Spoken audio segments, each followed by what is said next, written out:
What's up, everyone? Welcome into another edition of Celtics Beat with Boston Herald, longtime NBA writer. Of course, covers the Celtics, and he's so damn good at it. Mark Murphy, along with Evan Valenti, the producer of this program. I am Adam Kaufman, and the regular season is not far away, coming up in just a couple of weeks, not even. And, of course, preseason play for the Celtics beginning in days. Tuesday, the first of two preseason days. And here we sit, just a few pawns hanging out, talking Celtics basketball. How are you guys? It makes me want to go watch Queen's Gambit, you know? I haven't started yet. Is it good, Mark? Is it good? Oh, it's the best. Okay. It'll suck you into a series-long binge. All right, Listen, I'm ready. guys, I'm trapped back in time. I'm binging The West Wing on Netflix before it disappears on Christmas Day. I've got about a season and a half left, and I'm gold at that point. You can do it. So that it's I have- on. Not a lot of sleep. I have never watched that show.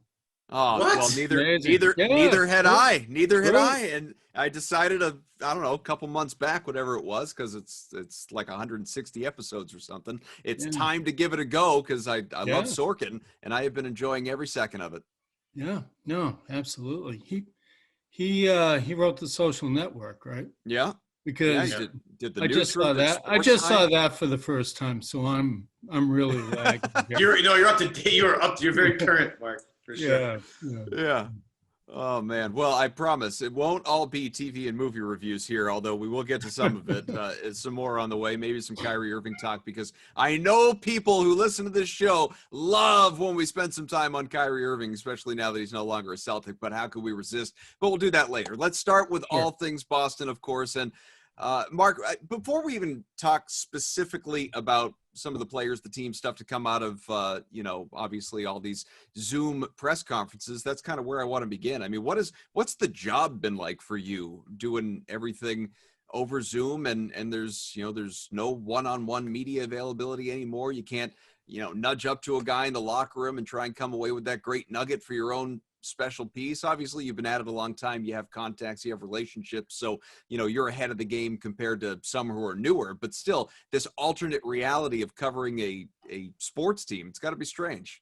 It's all remote. It's all, it's going to be strange seeing a game in person when we go for that first exhibition game in the Garden next week. But even then it's going to be an empty gym. But yeah, we'll be there and we'll still be Zooming. So yeah, that part is really bizarre. I mean, you have to make phone calls. You have to rely on your contacts a little more if you want to get something original. That's the way it goes. So all the reporters like yourself, you guys will all be in the Garden for those first couple preseason games and obviously start to the regular season. Yeah. And there's no, media isn't traveling. Maybe in a couple of instances that'll change, but there's not supposed to be any travel until mid-March anyway, the halfway point. It seems like in listening to these players, I know they've only been back at the Garden for a few days at this point, but just to be back in there for the first time since March, granted empty gyms, they're just practicing, no games as of yet, but everyone seems to really be embracing just the opportunity to be in familiar confines. Yeah, but it's a little different too. Like Jeff Teague said, I believe it was 2 days ago, that it was a little tougher to just blend in with people just because everything's such a rush. He's trying to learn the system on the fly. He's trying to learn his teammates on the fly. And with Kemba Walker out until January, he's going to play a big role.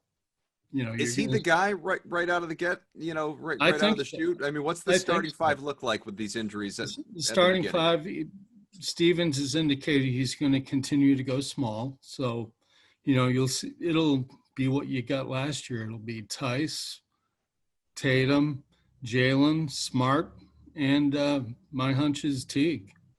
Well, I know Evan's all in on the hospital Celtics.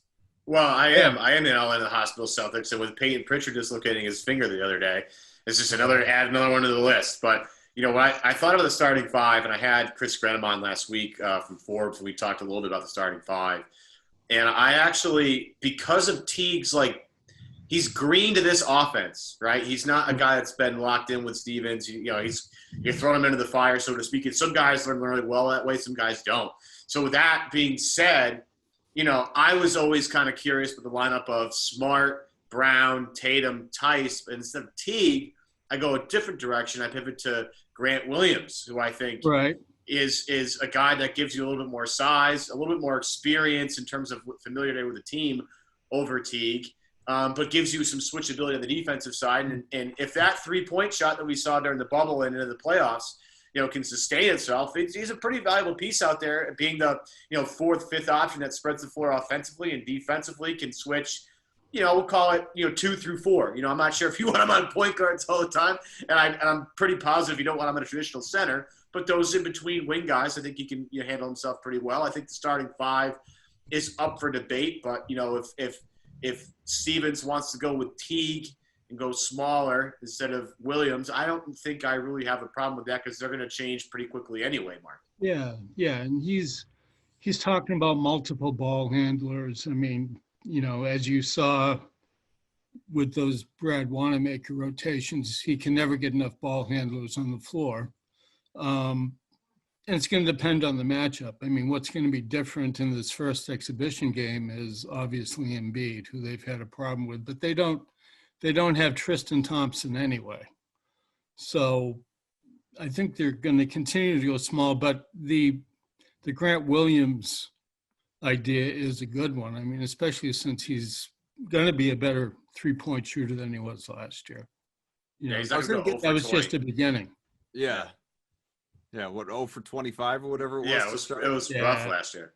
But then he made like 25 straight in the bubble, so it all evened out. So he's like Marcus Smart. He's streaky. Yeah, right? Exactly. Since I was going to get to this guy later, but since you brought him up, Tristan Thompson, obviously there's already this love affair, as predicted, by the way. I've wanted to see Tristan Thompson on the Celtics for years. There's this love affair between he and not only the organization, but with the fans, but, endearing himself, referencing Kendrick Perkins that first time that he talked to the media and, laying the wood and talking about the, wanting to be a bigger Marcus Smart, when in fact, like, this is the guy with the championship who's been in the league for X number of years and played with LeBron James. Smart's still the young guy comparatively anyway, young vet, obviously, but compared to Thompson, he's been in the league half the amount of time, but he's, wants to model his game or his, aggressiveness and grit and physicality and things of that sort, in the paint, versus obviously what Smart does everywhere all over the floor. It was a great shout out that people loved. And then, the tweet surfaced from 2010 talking about rooting on my Celtics because he was such a Kevin Garnett fan. This guy just seems like is going to be such a great fit to me. So I want to hear your thoughts on that. But on top of that, talking about the injury, do we know any sort of timetable or estimate for when he's going to be available? Well, first it was that, he may not be back until the end of training camp. Now it's, I don't know if he's going to make it for the season opener, which is a pretty good indication he won't be there for the season opener or Christmas Day. He's got a lot of work to do because he hasn't played since last spring. Mm-hmm. He didn't play in the bubble. Right. Yeah. So, Cleveland wasn't there. So he's coming back from a hamstring and he's going to be rusty. So, that's going to take some time. Maybe you don't see him until Kemba comes back. How about his fit, beyond the obvious in terms of he's a great, but personality-wise?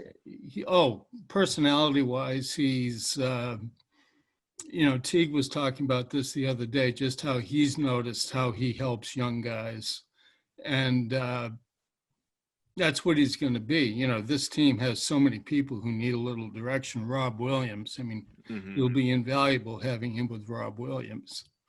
But they haven't had an offensive rebounder like this in how long? Cantor could offensive rebound, just go do a whole lot else. No. And some of the finishes sometimes would be a little questionable too.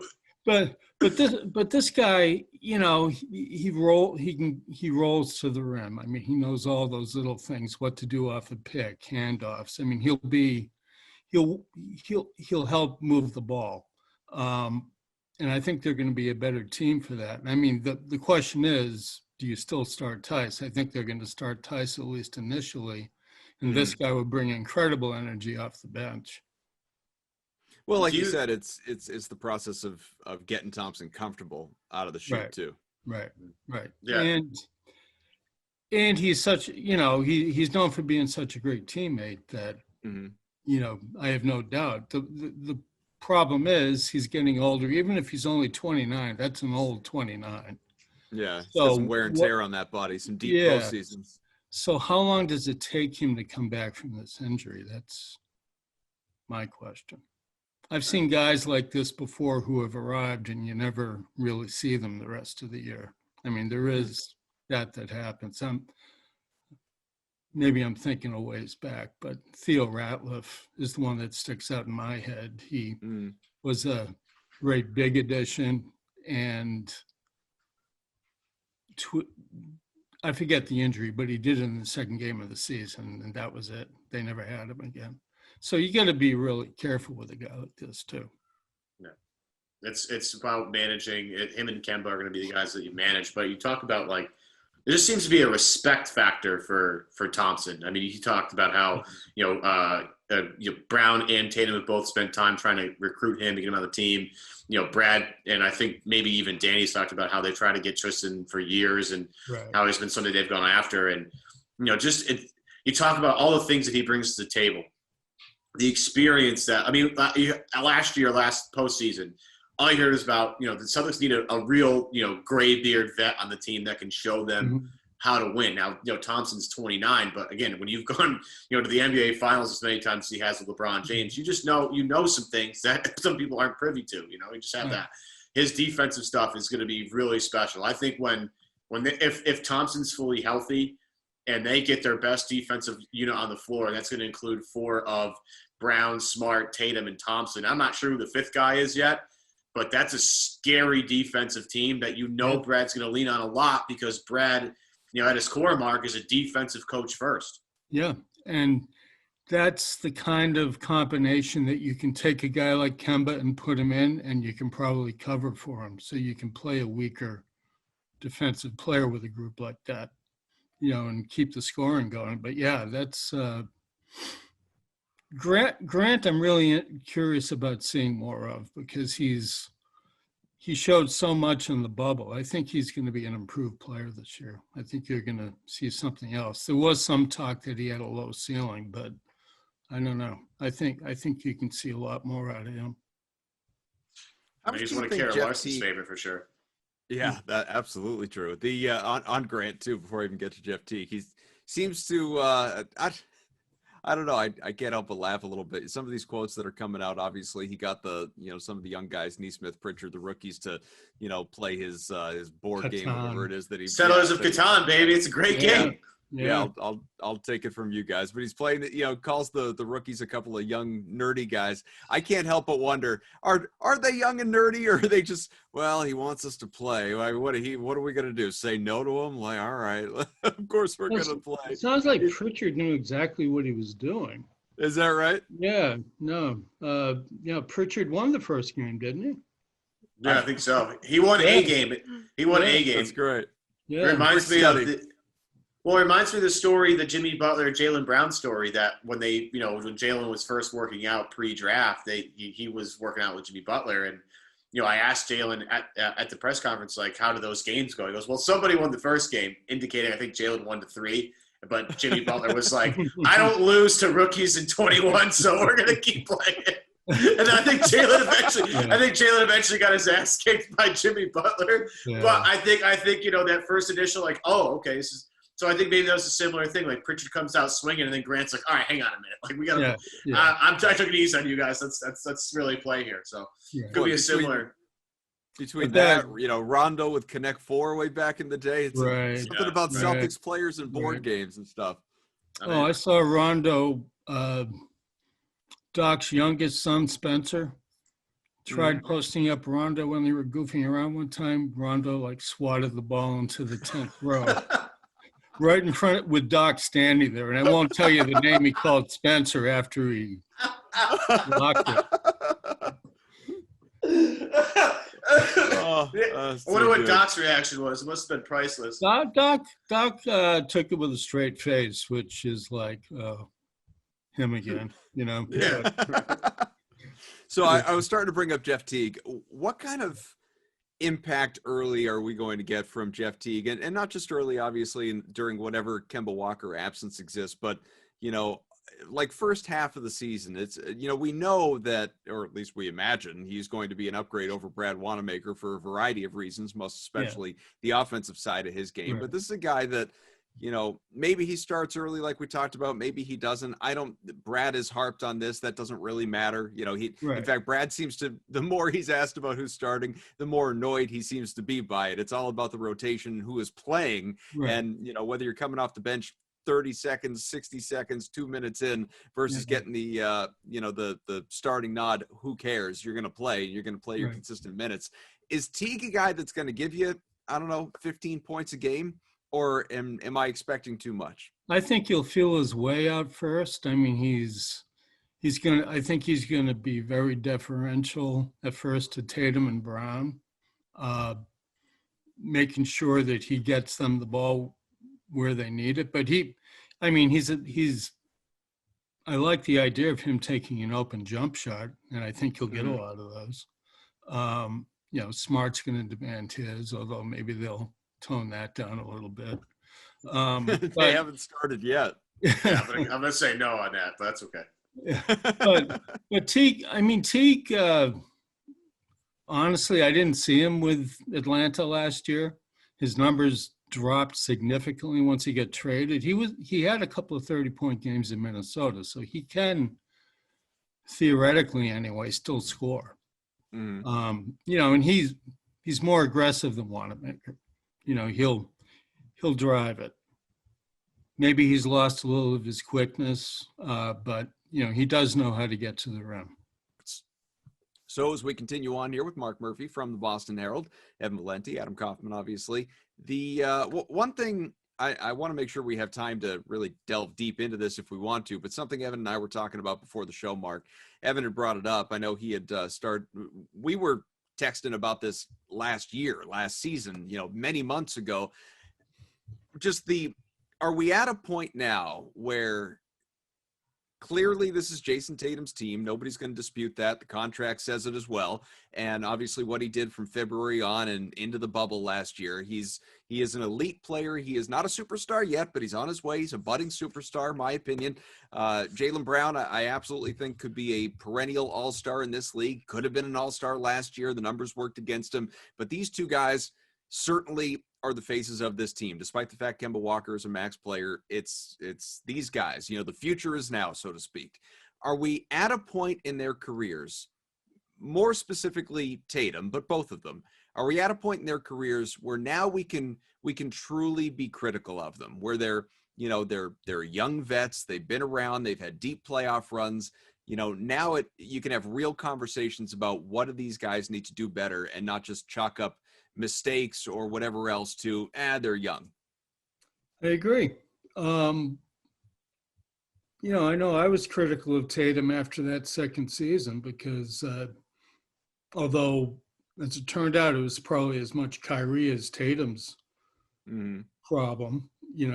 Kyrie is Kyrie. He's going to suck the oxygen out of the gym. You're going to see it happen down in Brooklyn.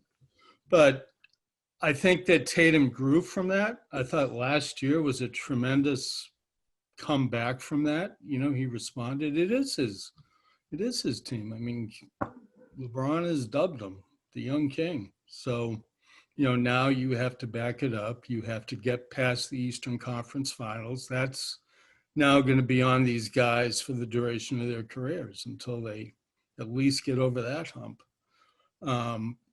And it's very unusual to have a young pair like that have that much playoff experience. Well, now we see, have they matured to that next level? I think they will. And I think the thing I like about the Tristan Thompson edition is you want to surround these guys with proven veterans. If Thompson can stay healthy, that's a big piece to have in the playoffs. I think Kemba is the perfect fit for them too, because he's a max player, as you say, but he's a max player who's happy to be the third option. Mm-hmm. You're not going to find a lot of guys like that. He's not Paul George, It's he's. That was such a great line from Doc the other day too. Oh, George talking about the lack of adjustments and everything, and he wasn't. Ty Lue was there too. Role. Yeah, Doc said, "Well, Ty Lue sat right next to me. I don't expect I know. much I don't think change." it's going to change much. Yeah, I know. But you see what I mean about Kemba, though. The whole thing with him is staying healthy. Yeah. If he can stay healthy and he can get the lift, which he didn't have in the playoffs, then you've got that great third scorer. I mean, I know there's been occasional talk about would it be better to have him as your sixth man. I mean, I actually buy into that idea. I think he might be a very good scorer off the bench. Depends on who else develops eventually. I want to see Nesmith. I think. Yeah. I think. Curious to see how his jump shot stands up in competition. Great. The thing about Kemba, though, that you mentioned, I think it's interesting. I do want to circle back to Tatum and Brown at some point, but you just lost a guy in Gordon Hayward who wasn't comfortable being like a third, fourth option on a team, right? Look, I get it. I totally get it. You signed up for something different, and it's not what you expected, so you leave. And look, it's right power to you. The thing with Kemba. I don't want to cut you off, but I do want to say that while he wasn't mentally okay with it, and that's a large part of why he went to Charlotte, I don't think that ever came out on the court. No, but that's very different than some of the issues they had in 18-19, that dismal season where guys whether it was Rozier or Morris, guys that on the court were not comfortable in their roles. I think that Hayward, at least always played the part, maybe to his detriment. Yeah, I think Hayward, though, was more uncomfortable with himself because he never seemed to get over the injury bug. Mm-hmm. He'd always hit that stretch when he was playing great, and then it would be an ankle. It would be something else. Well, yeah, his whole Celtics tenure was – it's nobody's fault, but it just didn't work. No. He needed a fresh beginning.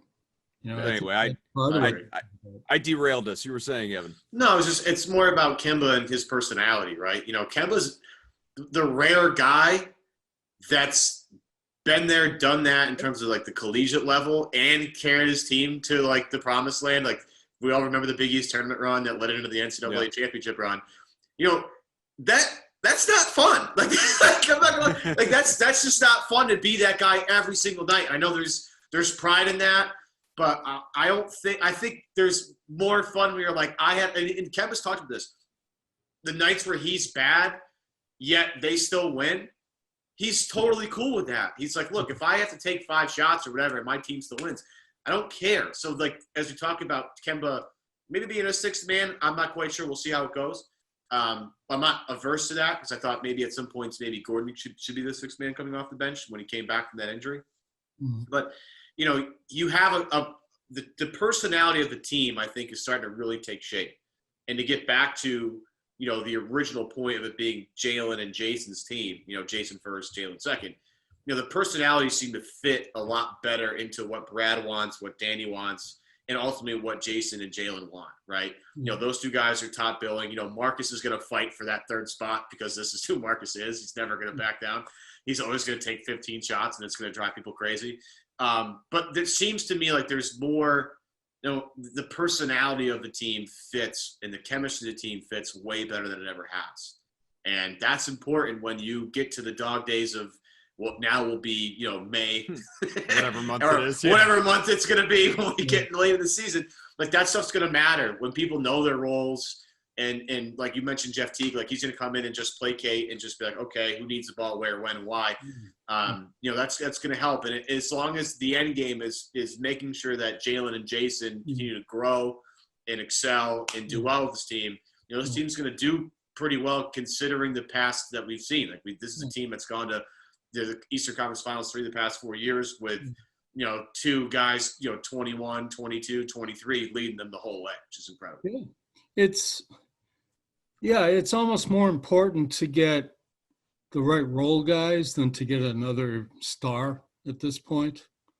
I think you look at the progression. I mean, all the big free agent signings, Al, Hayward, Kyrie was a trade.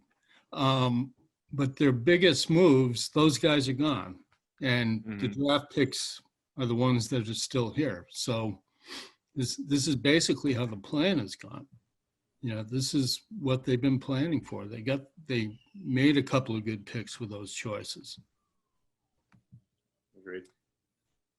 Yeah, I'm just the one thing that I kind of keep coming back to, and going back to Hayward, and I'm not even talking about the TPE. Everybody wants to talk about the TPE. Look, we don't have an answer on the trade or player exception, and we won't for a while. You know, not before the trade deadline, I'd have to imagine. Maybe not before next offseason. So, and maybe never until the answer becomes he didn't use it. Hopefully that's not the case. But, you know, and people want to get into the who would fit and who's the right guy. I just think everybody. That conversation. Yeah.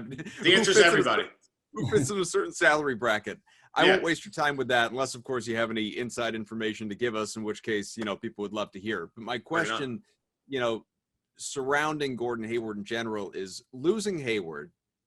And I am of the camp. I know we've had people on this show, Sean Devaney comes to mind, who think that, you know, losing Hayward's not a big deal. He was redundant to the roster anyway. He got in the way of the Jays and in terms of just, you know, their production. So see you later.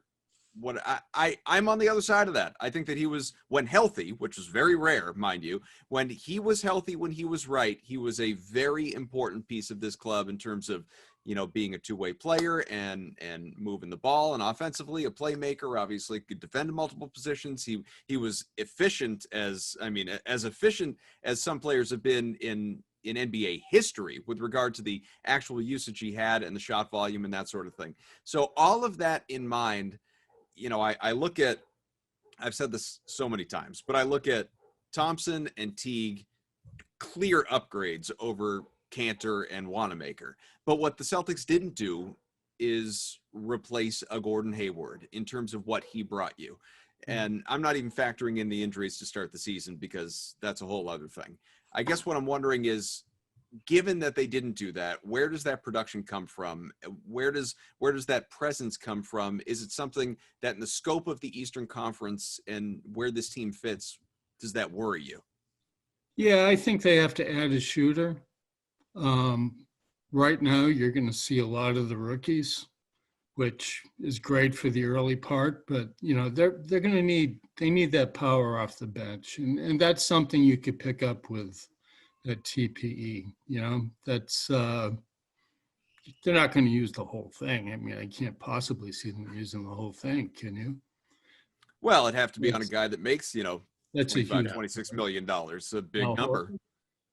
Horford? Nope, no thanks. Been there, done that. Enjoy OKC, Al. Yeah. No, but there are, you know, it's not a Beal, obviously. He's priced out of that, and also Washington's not trading him. But there are, I'm trying to think of what guys are available at close to that. You got guys like LaMarcus Aldridge, DeRozan. I mean, there's Giannis before this extension kicks in will fit that mold. But you know, none of those. People want to talk about maybe Field and Gordon and Porter and guys like that. I would monitor the Houston situation though, because I feel like Fertitta is right for, you know, once Harden moves, everybody's game, and that's just the big domino that has to fall before, you know, the leaves start shaking and you know, all of a sudden all these guys are in different places. I mean, the thing I'll say with this TPE is it allows Danny Ainge to kind of be at his best and be opportunistic, right? Where he gets to sit back, scan the landscape after a couple of months and say, okay, who's ready to deal? Who's selling, right? Who's trying to, you know, set themselves up in the future? And I think Houston is absolutely ripe for that. I think Sacramento, another team that might be ripe for that. You know, a team that's just saying, you know what, we're totally screwed here. We might as well hit the reset button and try again. And I look west because there's so many teams contending right now in the West. But after a couple of months, you're going to see the dust fall. And I mean, obviously the Lakers, Clippers, you know, the Denver Nuggets are going to be way up there. But there's going to be some teams that are looking in saying, we don't have it. Like a team like New Orleans, they're going to buy. They're going to want to get into that threshold. There's going to be teams that have been there for a bit, like a San Antonio, that might want to sell and maneuver their roster a couple different ways. And that's where Danny's going to sit there and say, all right, that's the guy. Like, I agree with Mark. It's not going to be a superstar. They're not going to grab a superstar of that TPE. It's going to be a role player that their bench desperately needs. Maybe it's the Clippers and Lou Williams. I don't know. But there's somebody out there that Danny's going to be able to say, that's the guy I need. We'll figure out what compensation works, but we'll be able to absorb them into our cap with that TPE, and it will really make our team a lot better. You almost get the sense that the Clippers situation is unraveling. It will continue to unravel. Yeah. Mm-hmm. You mentioned Sacramento. They are perennially a seller. They've had trouble with Buddy, for example. Yeah. I don't know if that's the guy you want, but he's certainly a guy who can get hot in a hurry, and that's sort of what the Celtics could use in reserve. Yeah. He just sort of obviously becomes one of those guys. Yeah, that's for sure. Nor Bogdan Bogdanovic.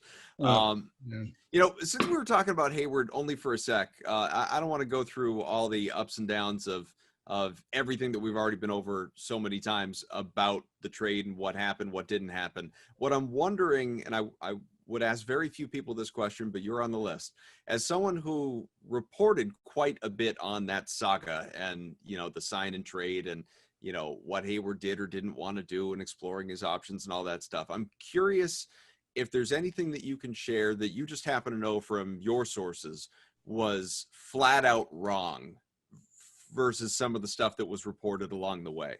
Because I think there are a lot of questions people still have about how all of that unfolded in order of operations and all of that. I honestly don't think he knew. I think he had a lot of trouble making his mind up. This thing with Charlotte had been brewing since he's signed an offer sheet with them the first time. Mm. But the place he wanted to go was Indiana. He wanted to go home. And then Danny just did not like what he was getting back. But I think Hayward was, he part of him was going to go back to Boston too. I don't think he was dead set on leaving. He just didn't know. He didn't know how to make up his mind. The same thing happened when he signed with the Celtics. Yeah. In Utah, and he writes two different stories for the Sports Tribune. One signing to go to the Celtics, the other staying back at Utah. And by the end of writing all of this and going through this this cathartic experience, he finally decided, okay, I'll become a Celtic. I think he's a kind of an indecisive human being. I think that, he could have gone a variety of ways with this. Fair enough. Yeah, it's tough with Gordon. I mean, I wish it shook out better. It just didn't. And did you see the first promo shot of him in a Hornets uniform? I saw the donut thing where he likes donuts and like Borrego likes donuts, and that's like they're gonna be their link. And I'm like, this isn't my problem with Gordon though, Mark. And I'll be honest, the thing that I don't get, I get why he signed with Charlotte, $120 million over 4 years. Right. Like, I mean, come on, let's be honest. Like, that's nice. It's a nice piece of change. Yeah. But the thing I don't get about the Charlotte thing is, where are they? Like, what are they? Are they competing now? Are they competing later? What is the plan? Well, they don't know. What are they going to do about their backcourt? That's my big question about them. I mean, they've got the Rook Ball, and Darius Garland was a really nice player. They got Terry Rozier. I mean, there's going to be some unhappiness in that group. Mm-hmm. It's going to come from Rozier because because it always does. Yeah. Well, no, like Rozier and Gordon going to get along. There are reports of that, right? That Rozier and Hayward have maybe butted heads a couple of times back in when. I just don't get it. The fit. I get the money. Totally get it. The fit. Like Gordon's going to no man's. Like you're going to compete for the 8th seed. What? What is the point of that? Well, and I don't know. It was a problem for him when he was here dealing with pressure, not his fault because of the injuries, but it's not as pressurized a situation down there. Well, that gets to my like hot take that I've been like kind of had on ice for a bit and I've been kind of building it. Yeah, I wanted to make sure you got this out before we ran out of time. All right. Well, so my hot take on Gordon is Gordon Hayward is not a winner. And Oh, that's not the hot take I was expecting. no, my hot take is Gordon. Go back to him in high school. Like he wins a state championship in high school, so it's really difficult to kind of like build this thing. But when you look at what he was offered, he's offered a spot at Michigan, he's offered a spot at Purdue, then he's offered a spot at Butler.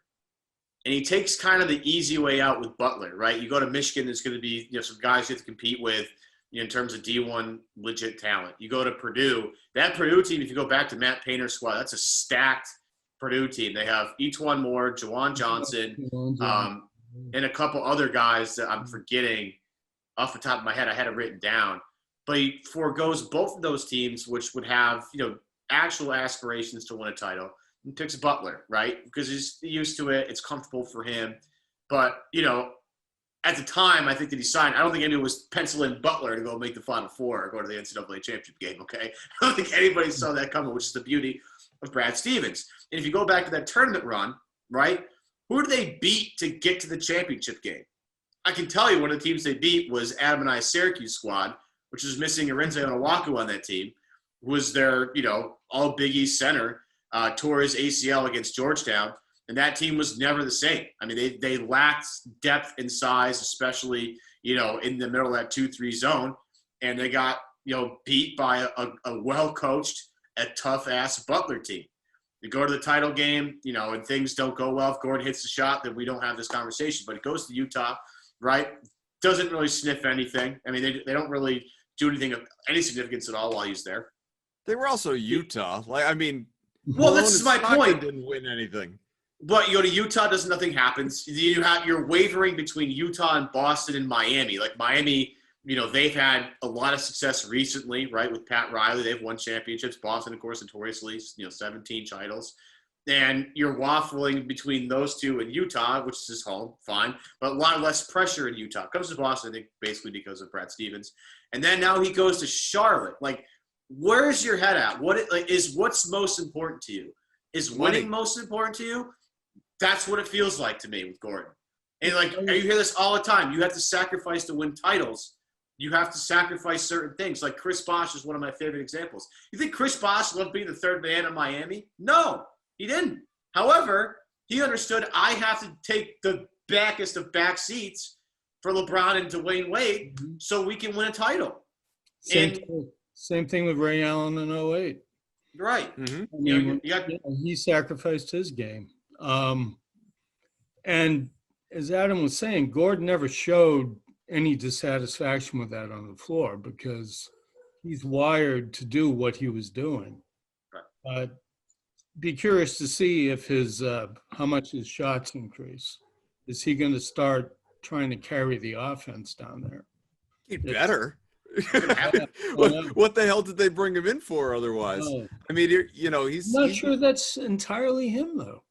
To be the guy like that, he's gonna. He's gonna have to be what he was that last year in Utah. That's. I think. I don't know if his body's going to cooperate with that. That's a whole other thing. But I think that's what Michael Jordan attempted to sign anyway. I think he attempted to bring in last year of Utah, Gordon Hayward, who was an all-star in the West, who was still incredibly efficient, who gave you whatever it was, 23, 24 points a game. The shots were higher, whatever other numbers as well. I think that's what he's looking for. I think he's looking for a Hayward that's going to come. And the thing is, though, he is such a good shooter that he doesn't need to take 20-plus shots a night to give you 24 points a game. He can take 16 or 17 shots and spread the ball around that. And I think he, again, as long as he's healthy, I think he will. One thing Brad said last week is that Gordon needs the ball in his hands a lot to really feel involved. Mm-hmm. He'll get that down there. He wasn't getting that with Tatum and Brown and Kemba and so forth. So, he needs to get himself into some kind of a groove. But, one image that stands out in my head with him as a Celtic is just how often he double clutched at the rim, just missed open shots in pressurized situations. He just had a crisis of confidence after the injury. and he never got it back here. That's Yeah. what he's got to do. He's really got to get it back down there. And maybe, if he plays as big a role as it seems like he's going to play, maybe that's what he needs to get it back.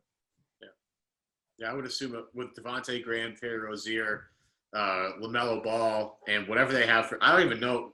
Is Frank Kaminsky still down there? I have no idea.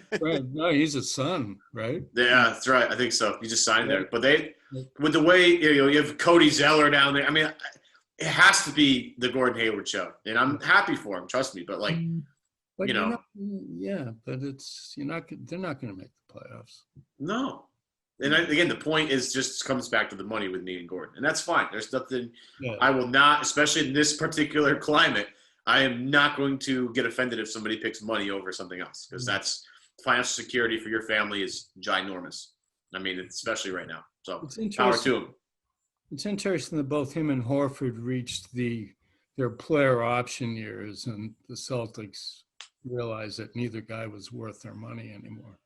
Do you look into that a little bit more than anybody else does, Mark? It seems like people want to put that as like the Celtics have trouble retaining free agents, like star level free agents. But they were all different. Al, I think Al, this has always been his desire, and he's never got it. He doesn't want to be a center. Well, in the modern NBA, that's who you are, Yeah. But he was looking forward to being a power forward with Embiid, and then they just didn't work at all.